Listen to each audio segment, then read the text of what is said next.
Hello बच्चों, let's read out the questions. Question says a faulty thermometer reads 5 degrees Celsius in melting ice, 95 degrees Celsius in steam. The correct temperature on absolute scale will be that dash Kelvin when the faulty thermometer reads 41 degrees Celsius. तो यहाँ पर हमसे बोला जा रहा है कि 40 Celsius को रेट करता है जब हम मेल्ट। अब उसी तरीके से जब हम स्टीम का टेम्परेचर मेजर करते हैं उस वोल्टीमीटर से। 95 डिग्री सेल्सियस बता। हमें करेक्ट टेम्परेचर की एब्सोल्यूट स्केल वैल्यू बतानी है केल्विन में, जबकि फॉल्टी थर्मामीटर कितना रीड कर रहा हो 41 डिग्री सेल्सियस के बराबर। तो चलिए फिर स्टार्ट करते हैं हम सोल्यूशन से। For of its, let's talk about the key concept which we are going to use here for this question. So formula for the correct reading would be C is equals to F minus M divided by D minus M multiply by 100 हो जाएगा। अब यहाँ पर C क्या है? C correct reading है, F faulty reading है, D reading of dry steam हो जाएंगी, and M with the reading of melting ice. Correct. So the relation between the temperature in Fahrenheit and Celsius scale we will say, इसको सबसे पहले हम observe कर लेते हैं। तो इसके लिए बेसिकली क्या होता है, we remember the formula that C divided by 5 is equals to F minus 32/9।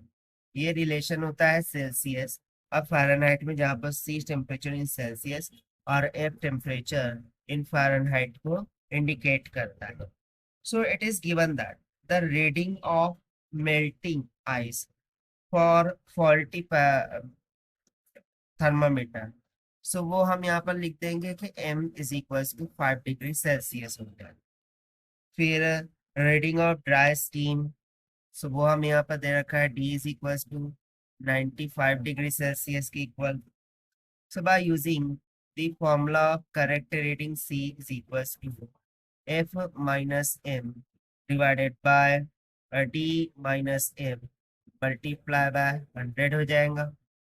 So from here the correct reading C would be equals to कितनी हो जाएंगी?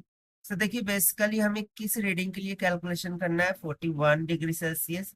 तो यहाँ पर फिर हम लिखेंगे 41 degree Celsius minus of 5 divided by 95 minus 5 multiply by 100। सो देखिए कितना हो जाएगा, 36 डिवाइडेड बाय 90 मल्टीप्लाई बाय 100। सो ये आ गया हमारे पास C का मान, यानी कि C would be comes out equals to how much, that is 40 degree Celsius. But हमें सेल्सियस में नहीं बल्कि केल्विन में निकालना है टेम्परेचर को।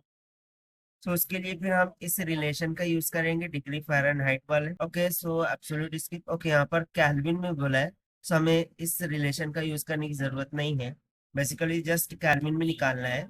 सो temperature okay C in Kelvin, this will be equals to 40 plus 273, यानी कि हम 40 में 273 का एडिशन कर देंगे, सो हमें टेम्परेचर मिल जाएगा 313 केल्विन के इक्वल। और यही हो जाएगा हमारा required answer for this question, जो कि हमने सॉल्व किया है by using the formula of correct reading. So this is the required solution. I hope you understand it well. Best of luck. Thank you.